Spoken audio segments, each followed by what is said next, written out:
toi, tu feras quoi à l'université? Donc, j'étudierai les moteurs.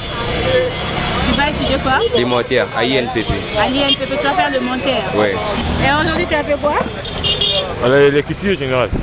Hein? L'écriture générale. Les critiques? Culture générale. Ah, la culture générale. Okay. On a demandé les jusqu'à 1996. J'ai mis Etienne Tshisekedi. Et tu penses que c'est une bonne réponse? Oui, parce qu'il a travaillé vers les présidents Mobutu. C'est ça qu'on en a demandé. Mais lui n'a pas fait 3 mandats. Etienne Tshisekedi, est-ce qu'Etienne Tshisekedi a fait 3 mandats? Là, je ne pense pas. Il n'a pas fait 3 mandats. Là, je ne pense pas. Hein? Vraiment, on a s'adresser au gouvernement qui une bonne gouvernance dans le cannabis. Parce que ce qu'on a dit, même dans le cannabis, on présenter examen d'État, ici, mais des fois, comme on a un examen d'État, c'est humanité, il n'a rien dans son tête. Bienvenue dans cette émission Léo Ndjoléo, présentée par Rebecca Bilendo pour la Servati, cher internaute. Vous êtes présents et présentes pour la émission Nabiso. Le Lengue Bozo remarqué na Simalangai, ambiance c'est entre le finaliste il y a année 2018-2019. Voilà. Les Ali Bongo et les Bandeli à examen d'État. Tomoni Bongo, Bana Oyo, Babandaki, rentrée académique na Bango année passée 2018. Le Lobongo, Bazali, ça 4 jours na Bango. Baleka qui na ba épreuve ebele. Le lot est ko zwa Bango parce que ba outi na ba centre babimi. Après que ça la épreuve na Bango ya liboso, mokolo ya liboso eza lelo etikali 3 jours. Nde na ye awa na liboso ya école na Bango ko zwa Bango. En entre-temps, tu as un peu de taper dans le cadre de centre, tu mets un peu pour interviewer quelques autorités à la centre. Mais il y a une école de Bana, aussi sa classe année 2019, tu mets un peu pour questionner Bango et que la malamu mingi. Na moni pe bande kwa basi aso boko ya kolobe oza malamu. Boya no? Voilà. Nazolan de quoi? Bonjour Yaya. Bonjour. Vous allez bien? Naza bien. Voilà, otali caméra au pesi bandeko bazola nombote. Mbote ba ninganjo so bazola nangai. Bon. Tout ça li examen et l'équipe bien. Voilà, au pesi na nous combo na yo. Combo nangai Jani. Justement combo prénom. Combo na mobimba. Non, pas c'est notre prénom. Makie Sentoto. Jani. Ok, école Nabino Zanini. Institut scientifique technique de Ngingir. Voilà, Institut scientifique technique de Ngingiri, au Sali option Nini. Mécanique.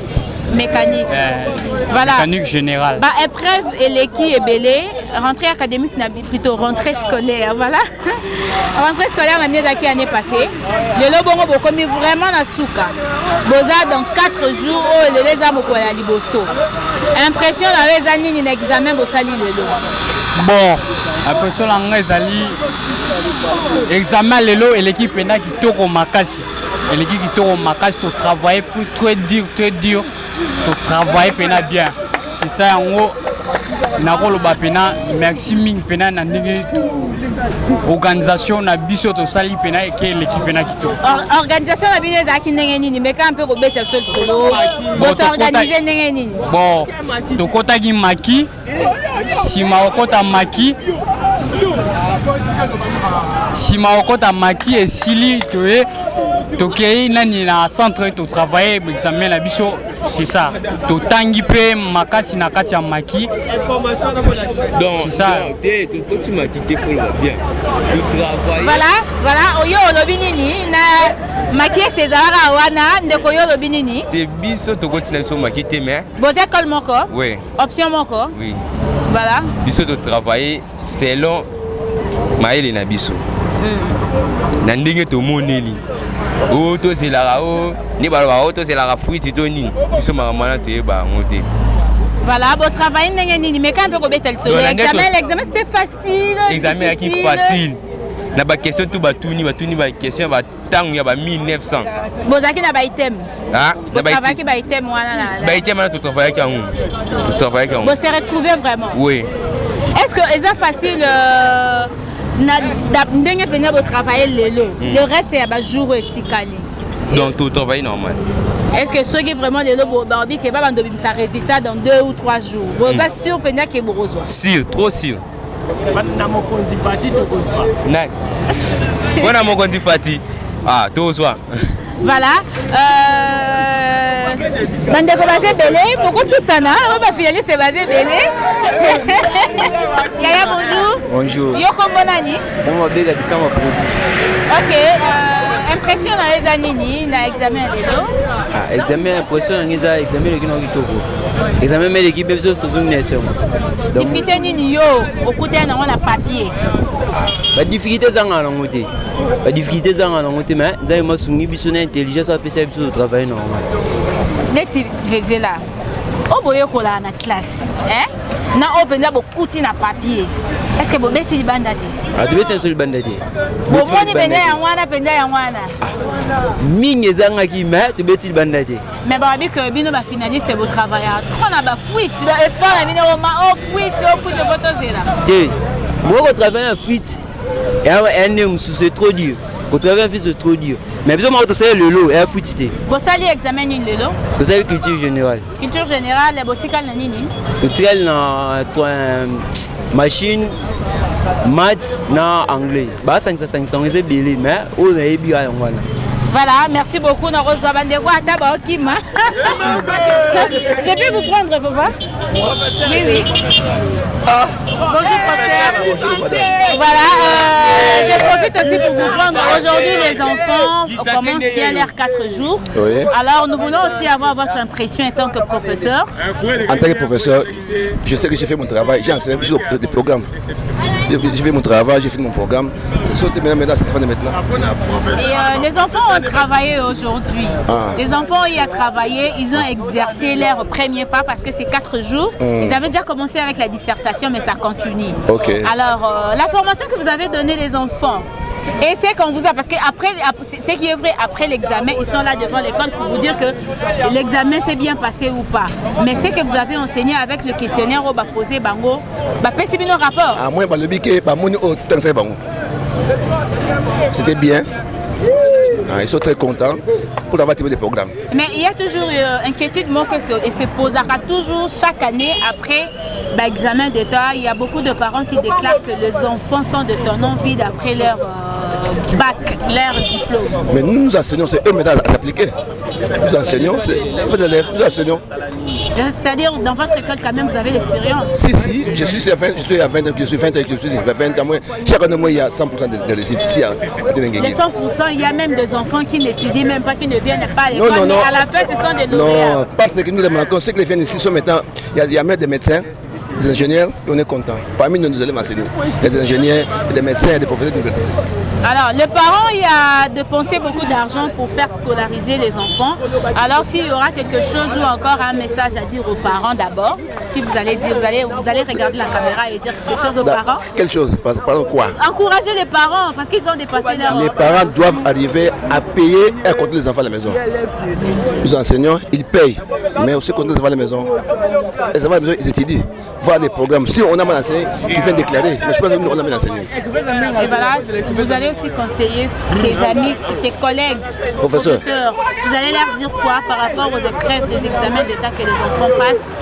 Il y a d'autres qui jouent le rôle de surveillants dans les auditoires, dans les salles et tout. En tout cas, en tant que pédagogue, ils font du bon travail. Les bons travail se présentent comment, s'il vous plaît? Dans les contrôles, dans la surveillance, dans l'honnêteté, c'est tout. Est-ce que c'est facile au Congo? C'est facile. Il n'y a pas de coopération, En tout cas, moi, personnellement, je ne connais pas ça. Ça, ce sont des racontages. Vous le dites parce que vous êtes devant la caméra? Non, ça, c'est des racontages. Mais moi, je veux voir des preuves matérielles, il n'y a pas. Il n'y en a pas. Il n'y a pas. Ok, merci beaucoup, professeur. C'est quel le nom? Professeur Makindo. De quelle école? Institut Denguidenguide. Ok, donc vous comprenez que nous sommes à la commune d'Engiringi. Je vois mon ami ici parler bien français. Vous pouvez continuer avec moi. Merci, professeur. Vous pouvez continuer avec l'idée du professeur? Non. Oh non, comment? Je vais prendre... excusez ma chérie, bonjour. Les finalistes, c'est toujours comme ça. Les finalistes, c'est toujours comme ça. Donc, vous voyez, l'ambiance continue. Tu avais un mot à ajouter, s'il te plaît. Tu peux ajouter ton mot en français, ça fera du bien. Et puis, si on cause de la main, Comme quoi? Je vais ajouter comme quoi? Ben, comme conseil, hein, par rapport... D'abord, vous finissez, vous voulez finir les études aujourd'hui et la vie académique vous attend. Et les parents, ce qui est vrai, les parents n'ont pas assez d'argent pour envoyer certains d'entre vous à l'université. Ouais. Alors maintenant, toi, tu diras quoi peut-être au gouvernement de notre pays après votre résultat? Après notre résultat. Le gouvernement passe quoi à tous les finalistes? De nous soutenir, c'est Ok. Et toi, tu feras quoi à l'université? Donc, j'étudierai les moteurs. Tu vas étudier quoi? Les moteurs, à INPP. À l'INPP, tu vas faire le monteur? Oui. Les monteurs? Oui. Tu seras un monteur, l'ami de Richie Foucault. Toi, tu ne veux pas travailler derrière la caméra comme Non. Ok, merci beaucoup. Voilà. Mon ami, bonjour. Bonjour. Ça s'est bien passé? Oui, c'est bien passé. Et aujourd'hui, tu as fait quoi? L'écriture générale. Hein? L'écriture générale. Les critiques? Culture générale. Ah, la culture générale. Ok, tu as fait la culture générale. Et la culture générale, c'était facile pour toi ou encore quoi? Tu RS division et puis... Bon, les épreuves étaient bien passées.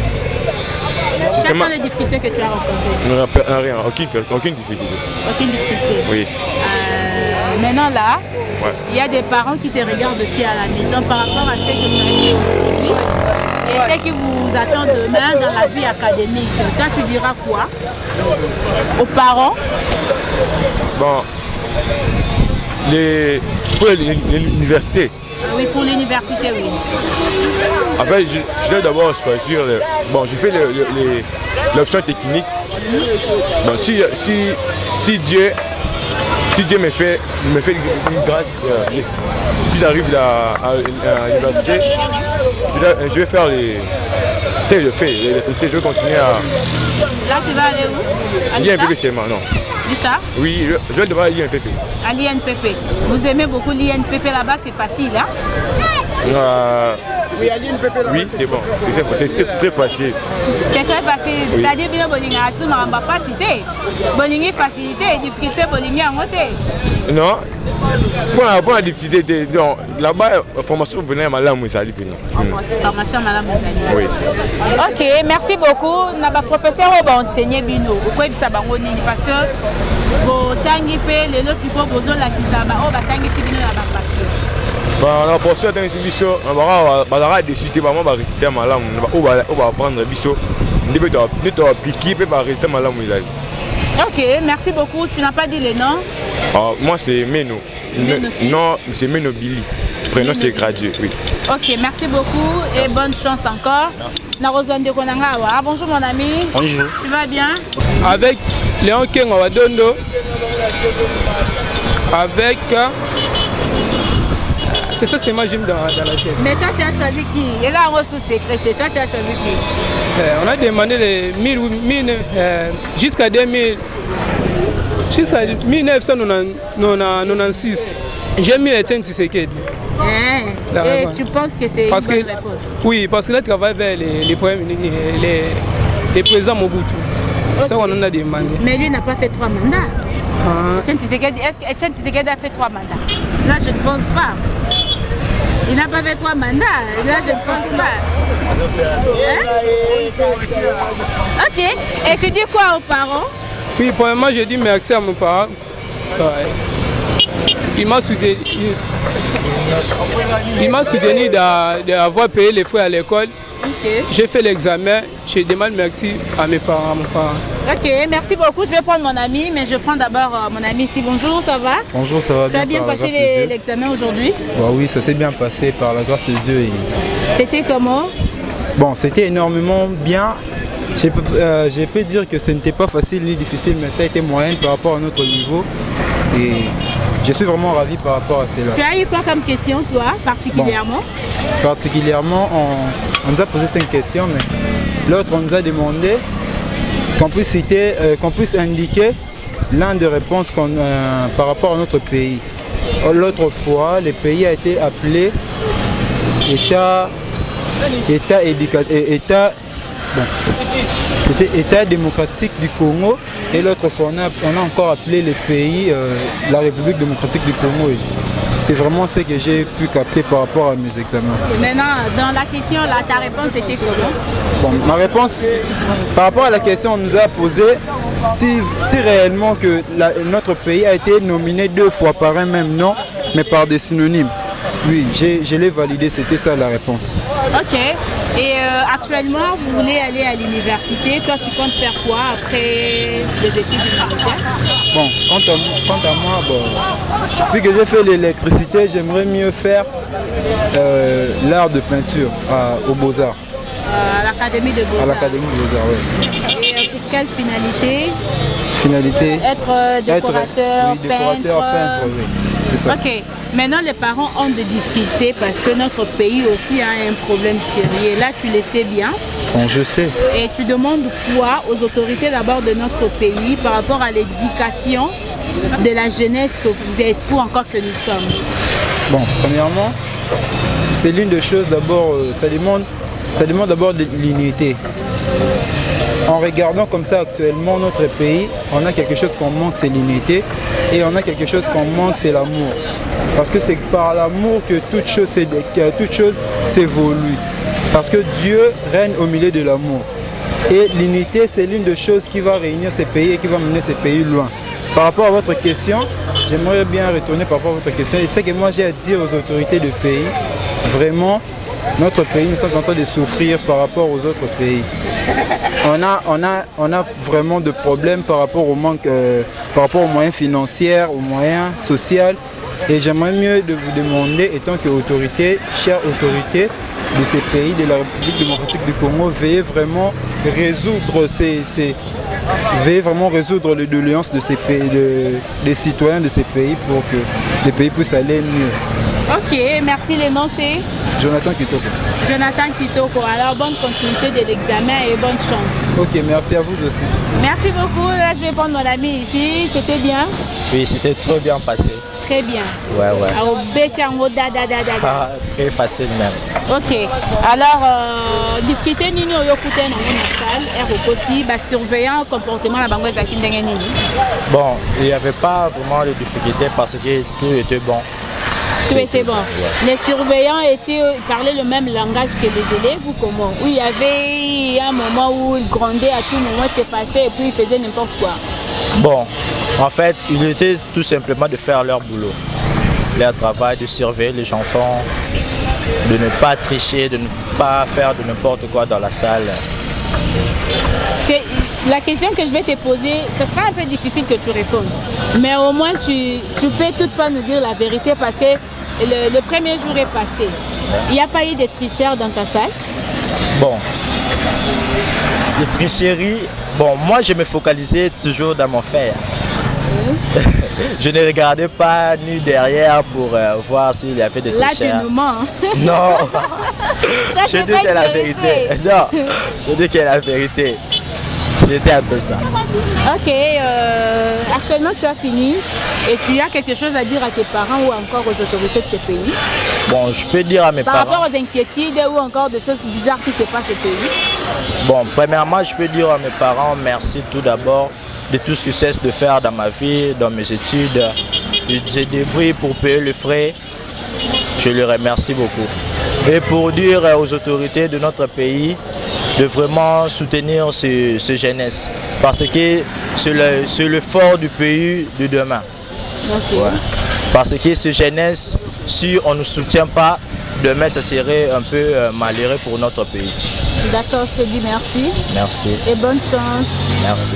Voilà, merci beaucoup. Voilà, nous continuons, mais je crois que cette fois-ci, donc on nous capait les parents. Nous avons appelé papa la bisoire. Il n'y a pas de parents. Papa, bonjour. Yaya, bonjour. Voilà, Oza, Yaya, je crois que les premiers jours, il y a un biso, l'examen d'État. Pour Nayo, impression avec cause à la ligne par rapport à Nayamo. Bon, pour l'anga, on a bonne chance. Nous avons réussi. Voilà, habituellement, bandeko balobaka ou encore eyokanaka trop que bana biso basala ba examen d'état bazala na bango batono vide. Après batono vide. Après examen d'état moi na français ayebi te makambo nyonso donc c'est rare passe. Yo koloba nini donc so botini à université ba difficulté là ba lakine ebele. Bon eloko liboso eza base base soki eza da mabe ata vu diplôme eza toujours kaka ndenge wana po base ezalaki da mabe. Base pour na yo ekozala fondé par quoi ou par qui? Base école faut ezwa ba responsabilité nyonso donc encadrer bana na vrai normal examen d'état ya koencadrer bana na vrai normal ya kotangisa bango bien bayeba kokoma bayeba kotanga base nde yango wana ata moto ayebi okoma ata ayebi otanga ata moitié université ata akiwa siko mpona bandeko bafi bazosisa classe lelo yo oyebisi bango mpona bandeko oyo nyonso oyo basisa classe lelo bazosala examen lelo napesi bango ba bonne chance kaka. Voilà, merci beaucoup. C'est bon. Papa, bonjour. Bonjour, maman. Voilà, au tali caméra na tiro za malamu mingi. Les gens mokoloba na babandi 4 jours na bango examen d'état et tant que parents za na bana pe bazo sa l'examen d'état to ndeko leki to nani na milieu na yo. Oui, baleki bazali po bazo participer na examen d'état l'an 2019 bazali effectivement bazali. Ok, Bazali, est-ce que inquiétude de côté financier, côté mbongo, pour nous soutenir bango, basa la preuve na bango. Bon, côté mbongo, inquiétude des parce que yo moko yebi conjoncture tozo vivre na mboka na biso, le temps dit temps eza pasi, mbongo eza pasi, makambo to eza pasi, yango inquiétude des que non.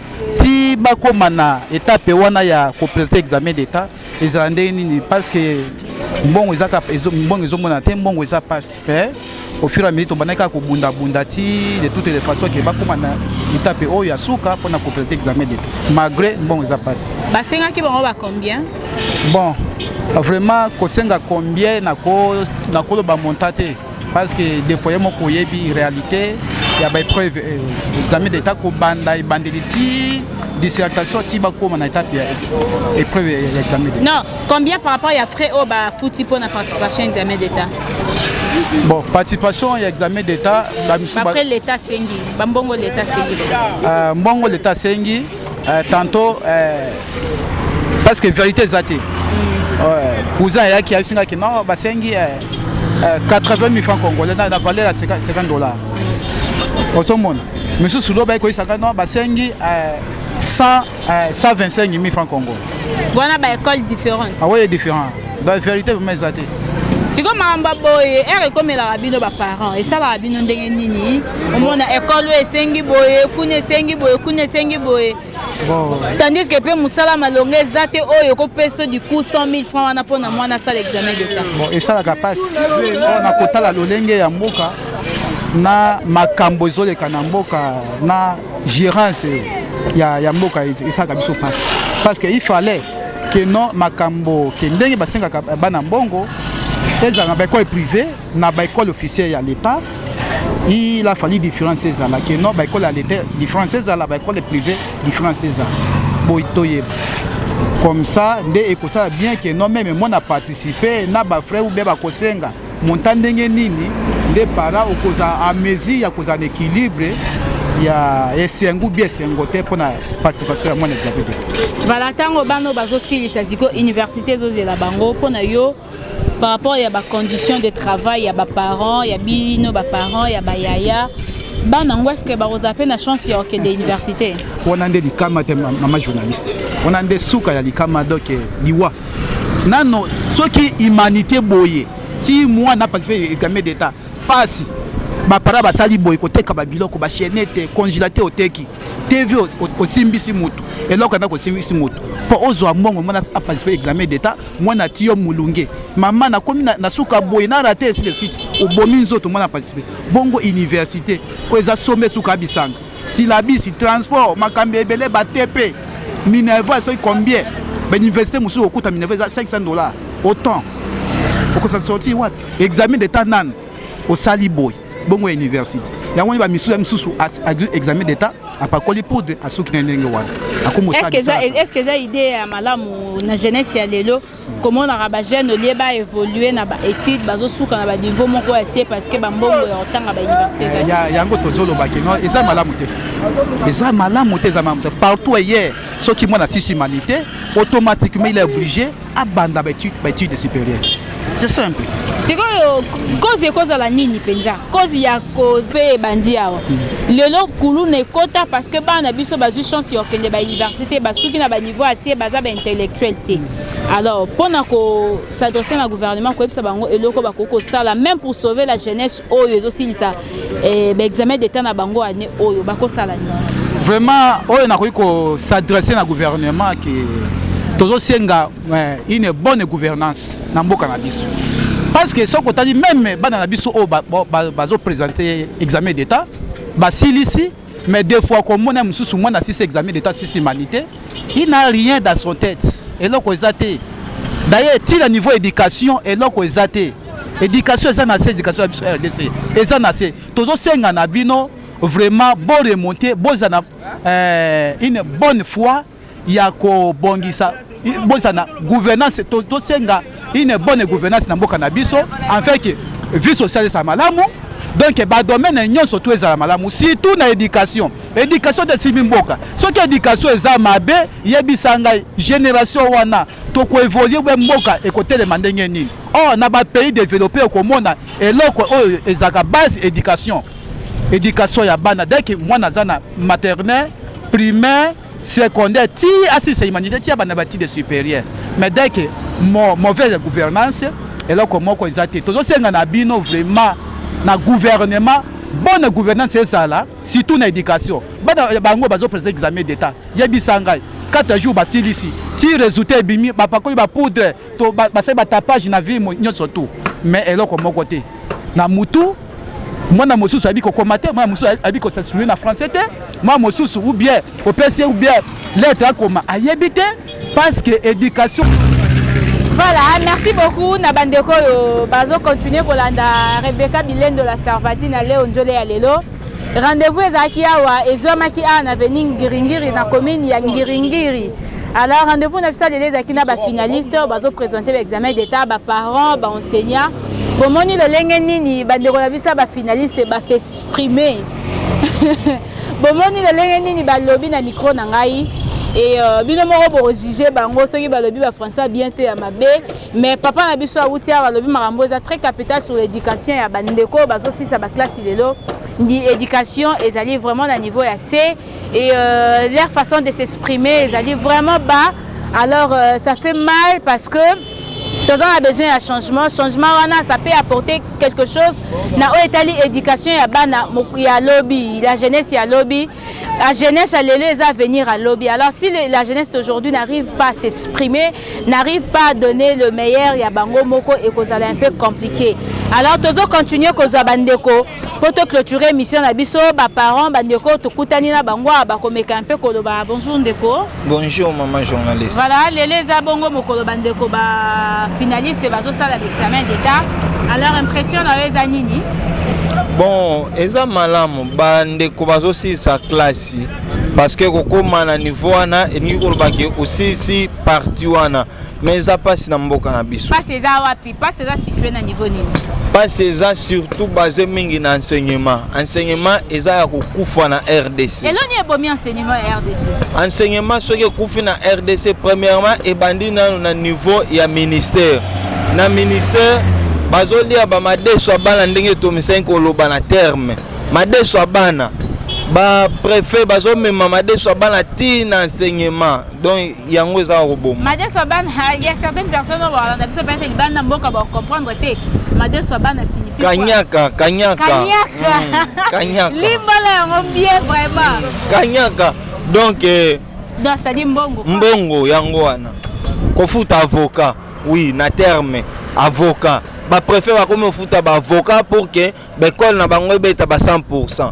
Mais na mutu abana eloko ezate. Est-ce que c'est avantageux pour na ba ndeko na biso bazotanga lelo? Les avantageux, désavantagés. Et que des avantages wana za situé na niveau nini ya ba vie na bango.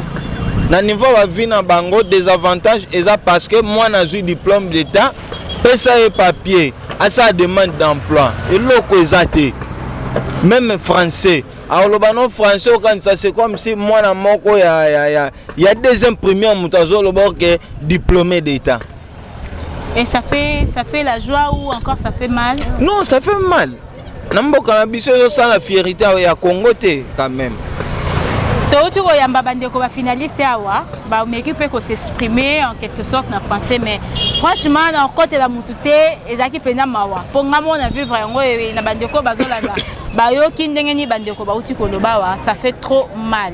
Alors yo okoloba nini? Bon na bandeko oyo bazomeka quand même ko s'exprimer très bien et ça surtout mingi bana ba uti na école catholique. École catholique, école protestante, mais les restes, on a fouti. L'école privée, tant que ça a bien été. Fouti. Donc, il y a un recours, il y a un repos là. Fouti. Et là, il y a ça là que l'école privée, tant que ça a bien été. La ligne mbongo, la ligne mbongo, parce que le gouvernement, enseignement, c'est 2000 francs. L'école, c'est 5 000, 10 000 francs. Donc, il y a qui est au côté. Ok, merci beaucoup. Tolingi Tosu Kisana yo. Et Yaya, boya olobako na la question autour na bino. Avec les finalistes, c'est toujours comme ça. Donc voilà, n'invitez-moi conseil ceux qui ont l'ilobako loba na ba autorité à mboka parce que base nion sur éducation et bandi pe na oezali organisation ya mboka. Mboka ceux qui ont malamu ba condition de vie eza malamu maramonio so pe ko marché malamu tant on mboka eza bien te instabilité eza ba situation belé yango moni lelo bandeko na balek na biso bazo vivre ba réalité oyo biso tozo vivre lelo ya bazo lo ba bien te bazo tanga bien te maramonio c'est bien te. Alors pour les autorités en commençant par le chef de l'État le président de la République à cause de la nini pour sauver l'éducation ya bana o bazo tanga. Et là on a enseigné liboso na président Fati Abo sanate, testament papa. Papa albaki le peuple d'abord. Alanda bawana nyosote. Baba les gars ce sont des embrières. Donc abongisa. Et puis apona na gouvernement na ye, banani oyo akoyo travailler na bango. Ye moko ebake ceux qui atanga quitter. Alinga ko mape président république quitter. Comme natanga ki yango azungolu wana ya okoma numéro 1 ya RDC. Alors ata la penza azona miso na ye atiango likolo enseignement. Apona ministre biponela te oya okamba ministère wana parce que enseignement yango nde eza base. Ce qui enseignement eza bien te mboka pe eza kitoko te. OK, merci beaucoup. Voilà, on a profité de deux questions autour de la finaliste. Par rapport à Bambongo, Basengi Bango na l'école. Yaya, bonjour. Moko, moi interview moko. Dans la mouké kaka Yaya. Motuna na Nyezali, Bambongo nini combien Basengi bino pour la participation à l'examen? Bon, Basengi juste l'État Singaki. L'État Singaki combien? 84 000 francs. 84 000. Est-ce que ça au bino Basengi na banda? Oui, c'est ça. Il y a envie de Basengi na banda. C'est ça. On a la vérité, puis que ba la nous na TV. Je vais voir. Yo sengi o sengi bena 84 000. Na ba niveau ya ba organisation ya ba école bino mo pe bo sala ba caisse na bino bo senga ba mbongo mo pona ba suivi. Te on est ici en biso état école te. On est même mission yango. Et te mission. Net ba combien? Bon, net biso par option les lecs. Tu sais 12 000 francs. Pour l'organisation la biso. On a suivi. Oui, suivi. Suivi yango zo servir bino na nini? Bon. Moi donc et ça donc suivi la biso to na carte ya local. Ya local et ça la mandeni on dit non ngana yeba na carte local ya botie ba 12 000 bana bo sala ngo ndenge nini. Peut-être donc on peut pas surveiller, pas contrôler bino te, bon déranger et tout. Et c'était donc ça va surveiller mais peut-être donc on a besoin de lire peut-être à aucun moment on est vraiment boy qui n'a dérangé à l'ingo bien qui n'a donc qui et c'est on laisse donc qui te au tricher peut-être un tricher qui mais et c'est à pas pardonner il faut laisser mon loco mais voilà la corruption est bien oui est-ce qu'ils ont autorisé pour l'éducation? Bon là je sais pas. Là, je ne sais pas si la corruption est autorisée pour l'éducation. Ok, merci beaucoup. Toko Suki Sarayo, dernier mot nayo Kolo Banini pour les parents au Batangisi. Bon, La plus merci non parents parce que papa ninga bana maternelle. Est-ce que c'était facile? Non, c'est pas facile. Il y a combien? 6 personnes. Bah on y a ça sali banini. Oui. Na 4e. Donc 3 déjà voici ça. Ngandi na 4e. Kotangi ça va né oyo écoutez ba parents après peu ba combien? 500. Bah 500. Oui. Parce que il n'y a pas ça $350. Papa Salani. Bon, à combien ça? Maman Salani. Oui, pas combien ça. Ok, donc c'est-à-dire que c'était pas facile. Alors, on est ici, on est. Bon, nous avons pas de bon. À fond, on va porte. Bien dit ça. Ok, merci beaucoup. Il y a Yozani de Baroloba, papa. Alors, c'est par ici que je clôture cette émission. J'ai dit un grand merci à toutes les personnes qui ont vraiment l'opportunité à la micro. C'était pas facile, hein? Il y a des finalistes, ils ont vraiment facilité. Ça s'est fait la même chose avec les parents, ils ont facilité pour mais quand même, lobby et puis pousser l'inquiétude dans bango, ce qui fait mal. Le pays n'est pas développé, l'éducation est abandonnée.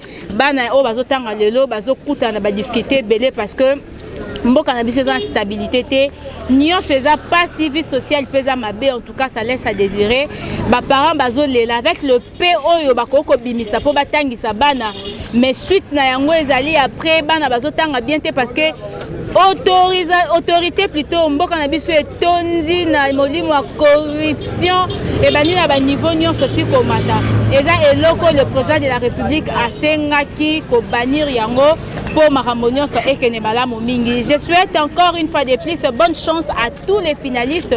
J'ai dit un grand merci à Bandeko Nyonso Bapesa Biso Confiance. J'ai dit un grand merci à Bandeko Balandaka RL Télévision et puis à Bandeko Balandaka Léo Njoleo. Mbala Sima toko continuer na émission na biso toko kita toko soit sous bas détails sur la vie sociale il y a ba Congolais na souligner les sous dans la commune ya Ngiringiri na avenue Ngiringiri. Toyaki bongo kozwa ba finaliste ba parents ba enseignants ba mekampe ko beta lisolo il y a 4 jours il y a examen d'état ezaki facilité. Grand merci à Papa Dombulamba, Epchima, Rishi Pukuta et à tous les parents du monde. Nous vous disons au revoir. Au revoir.